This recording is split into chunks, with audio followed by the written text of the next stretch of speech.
que harían 4 senadores y diputados, y le correspondería en primer lugar el uso de la palabra al señor diputado Juan José Rodríguez Prats. Bueno, muchísimas gracias, señor presidente.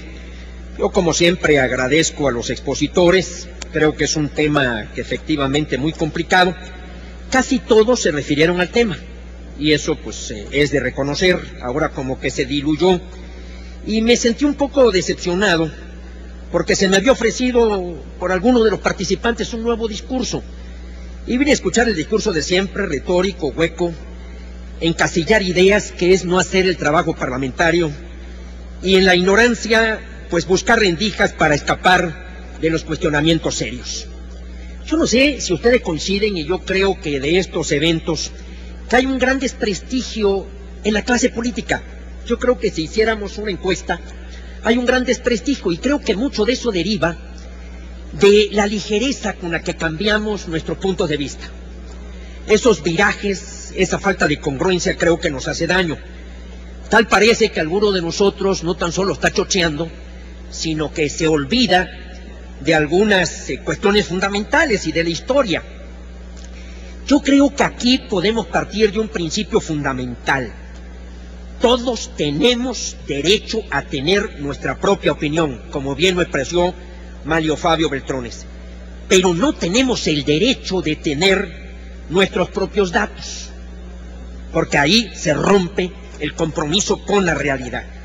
Y aquí se dijeron muchas cosas que no corresponden a la realidad. Por ejemplo, se dijo que el sexenio pasado se rechazaron las reformas energéticas. Falso. La reforma del presidente Ernesto Zedillo se archivó, otra reforma del PAN se archivó, y las otras no fueron dictaminadas, violando el artículo 72 de la Constitución por muchos de los que ahora se preocupan por la Constitución. Ahí están congeladas. No hubo ni siquiera la posibilidad de dictaminarlas. 2. La apertura, se dice aquí, se inició con el Tratado de Libre Comercio. Mentira. La apertura se inició con la entrada al GATT en 1986, y de ahí se generó una inmensa legislación para ajustarnos a los organismos internacionales. Ahí están las iniciativas, ahí están los tratados que se aprobaron, y ahí está todo el marco jurídico que nos ha conducido a ir ya a un mundo globalizado. Ese es el gran parteaguas. Para mí hubo mayor apertura en el 86 que en el Tratado de Libre Comercio. Se dice que recientemente ha habido privatizaciones. Falso. El mayor número de privatizaciones se dio con Miguel de la Madrid y Carlos Salinas de Gortari. ¿Desde cuándo estamos sometidos a los tratados internacionales? Bueno, me dio gusto que aquí se mencionó pues referencias jurídicas de hace 20 o 30 años en donde estamos sujetos a ese tipo de legislación. Se dice que Rusia solamente explota al Estado sus recursos petroleros. No es cierto, está asociado con la Statoil, está asociado con otras empresas. Se afirma que Venezuela ha incrementado su producción. No es cierto, del 2000 a la fecha ha disminuido en 400,000 barriles. Se dice que hay algunos estados que no están sacando su petróleo a toda su capacidad, con excepción de Arabia Saudita. Todas las demás naciones están produciendo petróleo a su mayor capacidad. Se dice, y eso es algo que se ha dicho con mucha frecuencia, que tenemos muchos recursos. Esa película ya la vimos con López Portillo, cuando se dijo que había que educar, administrar la abundancia.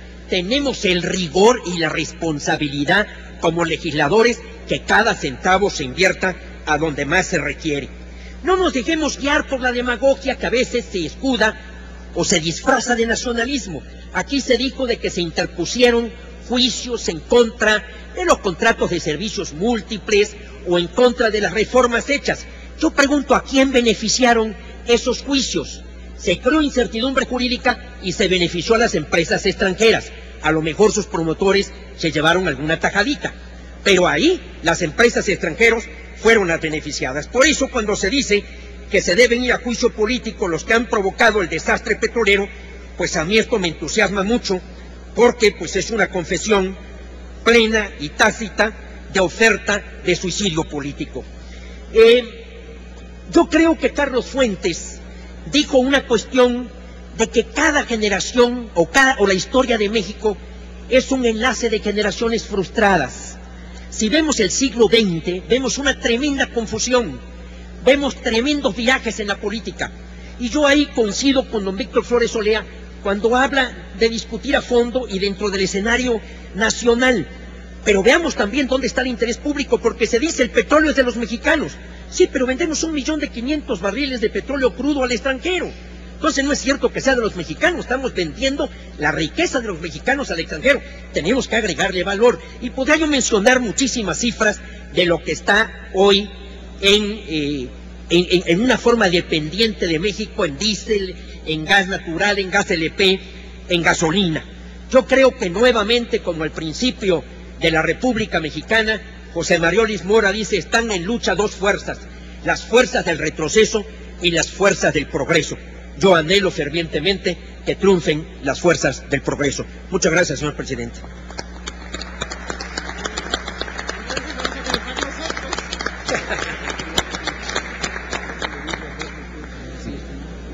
Gracias, señor diputado Juan José Rodríguez Prats, por sus comentarios.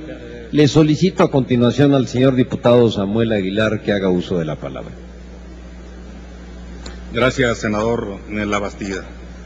En esta oportunidad queremos aprovechar para hacer un reconocimiento al señor presidente de la mesa directiva en el Senado de la República, el senador Krill, y al señor presidente de la Junta de Coordinación Política, el senador Manlio Fabio Beltrones, así como a las directivas de las comisiones de Energía y Estudios Legislativos, por este importante espacio democrático para escuchar todas las voces en un tema tan sensible para la nación. Ahora tendremos en conferencias de las comisiones del Congreso que trabajar no solamente con las iniciativas presentadas por el titular del Poder Ejecutivo, sino también con aquellas iniciativas presentadas por los propios legisladores y obviamente teniendo en consideración todas y cada una de las propuestas, de las visiones, de las críticas aquí vertidas por todos y cada uno de los ponentes en este importante foro. Todas sus ideas y sus propuestas y sus críticas habrán de ser el insumo fundamental para llevar a la modernización de una empresa tan importante como es Pemex. Para los mexicanos, el petróleo y los hidrocarburos, sin duda, están marcados por la histórica decisión del presidente Cárdenas de expropiar los bienes de las compañías extranjeras a favor de la nación. Desde esa fecha, los mexicanos sabemos que el petróleo es nuestro patrimonio y se ha convertido en el gran proveedor de los recursos de las finanzas públicas y el gran motor para el desarrollo del país.